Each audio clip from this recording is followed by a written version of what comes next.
दुसरे त्यांचे ज्येष्ठ सहकारी सांगतात की 1 वर्षसुद्धा आम्ही देऊ शकणार नाही. याचा अर्थ आज त्यांची सरळ सरळ फसवणूक या ठिकाणी केली. आणि एका गोष्टीचा उल्लेख या ठिकाणी केला.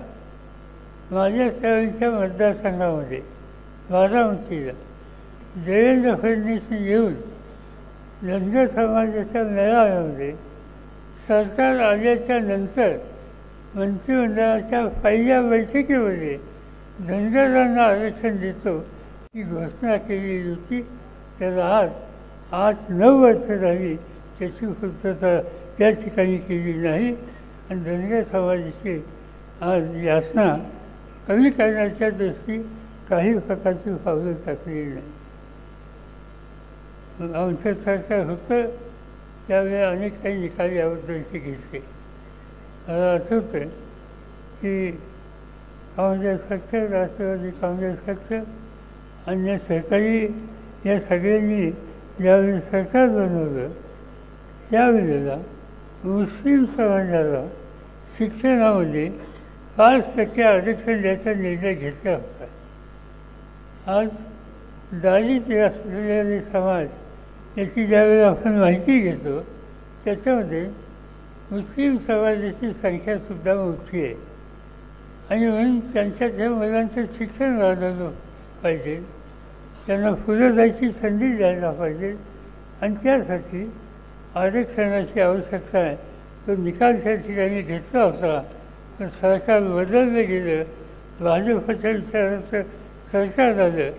त्यांनी तोही मुस्लिम समाजाला न्याय द्यायचा जो निकाल घेतला होता तो त्या ठिकाणी रद्द केलेला. आज ठिकठिकाणी आपण बघतो की या सरकारची भूमिका समाजातल्या लहान घटकांच्याबद्दल ही अतिशय न मदत करणारी आहे. आपण सातत्यानं सांगतो की शाहू फुले आंबेडकर यांचा विचार हा आम्ही मानणारे लोक, पण ज्यांच्या हातात सत्ता आहे त्यांच्या हातात शाहू फुले आणि आंबेडकर ही भूमिका त्यांच्या मनात दिसत नाही. पण दिसतंय काय?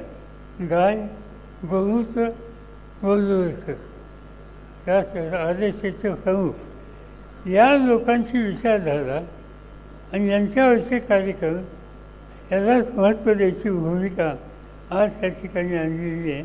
आणि त्याचं कारण हिंदुत्वावर आधारित फॅसिलिटीजम हे या देशामध्ये आणण्याचा प्रयत्न या सगळ्यांचा आहे. आणि त्यासाठी त्यांनी काही कार्यक्रम हातात घेतले.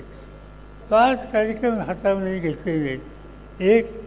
सर्व क्षेत्रात खाजगीकरण, अनिर्बंध नफेखोरीला प्रोत्साहन. 2. खोट्या प्रचारातून मुस्लिम समाजाबद्दल द्वेष वाढवणं, धार्मिक ध्रुवीकरण करणं. 3. न्यायव्यवस्था, निवडणूक आयोग, ED, CBI, प्रसारमाध्यमं, रिझर्व्ह बँक अशा सगळ्या स्वायत्त संस्थांच्या कब्जा ठेवणं. 4. मनोवादी वर्चस्ववाद वाढवणं, धर्माच्या नावाखाली देशाला मध्ययुगीन कालखंडापर्यंत नेणं.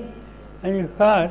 आक्रमक राष्ट्रवाद, मुख्यतः पाकिस्तान विरोधी आक्रमकता दाखवायची आणि त्या निमित्तानं एक जनतेमध्ये वेगळं वातावरण तयार करायचा हा फॅसिझमला प्रोत्साहन देणारा 5 कलमी कार्यक्रम आज या देशामध्ये राबवायचं काम त्यांच्याकडून केलं जाते. आणि या सगळ्या गोष्टीच्याबरोबर काही घटकांच्याबद्दल दुर्लक्ष कसं केलं जातं त्याची अनेक उदाहरणं देत आहेत. आपल्या काही आधीच्या वाक्याने महिलांचे प्रश्न या ठिकाणी मांडले. मोदीच्या राज्यामध्ये महिला माझ्या मते सगळ्यात जास्त अपमानित झाली. मणिपूरचं उदाहरण, शर्मेनं मान खाली घालावं लागते अशा प्रकारचं उदाहरण मणिपूरचं त्या ठिकाणी आहे. आदिवासी महिलेवर केलेले अत्याचार हे त्या ठिकाणी गेले. आज देशाचे प्रधान राष्ट्रपती महिला आहे आणि आपल्याला आनंद आहे एक लहान समाजाची भगिनी देशाची राष्ट्रपती होऊ शकते. पण त्या पदाचा सन्मान ती कितपत करतात?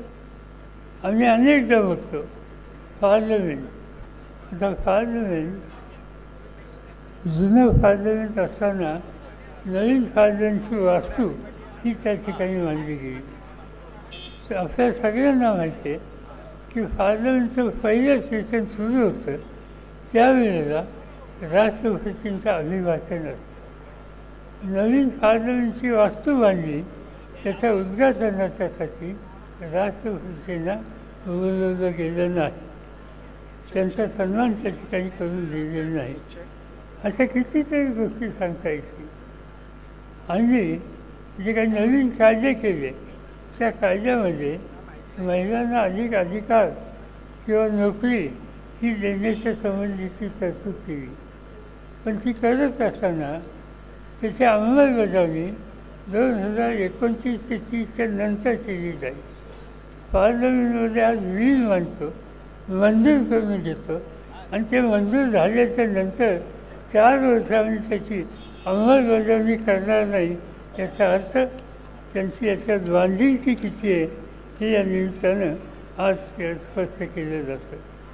आज शहरीकरणाचे प्रश्नसुद्धा हे अतिशय दिवसेंदिवस वाढत आहेत.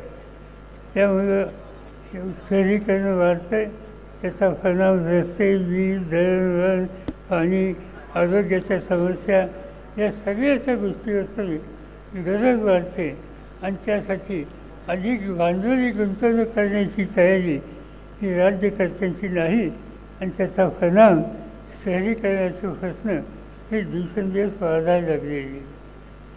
आणि हे सगळं घडतं आहे हे प्रामुख्यानं आज ज्यांच्या हातामध्ये सत्ता आहे त्यांच्या. आमचे काही सहकारी अजून